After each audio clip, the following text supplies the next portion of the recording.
we help parents raise their kids to be Christ followers. I'm Pastor Dwayne, and today's topic is using the language of respect. The Bible teaches us to show respect to our elders. It teaches us to show trust and obey those who look after our souls. Showing respect is an important element for the growth and development of our lives. But the truth is, we don't have a way in our culture to train and show respect. There are ways that this is done in other cultures. In Japan, for example, there are ways to bow in front of different people. In other cultures, they honor people with the time they spend with them and the priority they give them. But in Western culture, nothing is built into our lives to show respect to those who are older than us. In fact, in our culture, a lot is done to cause people to question those who are older.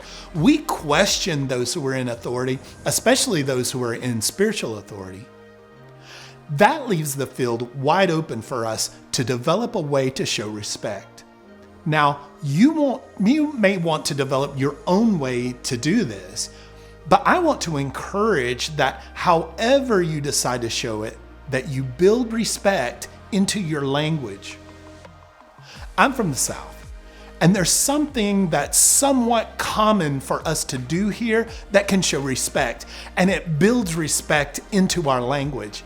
That's saying, yes sir, no sir, yes ma'am, no ma'am.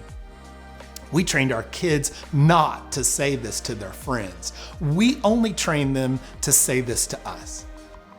But if you're going to train your child to do this, you have to do it yourself first. Remember, we say, live the value, train the value, discipline the value.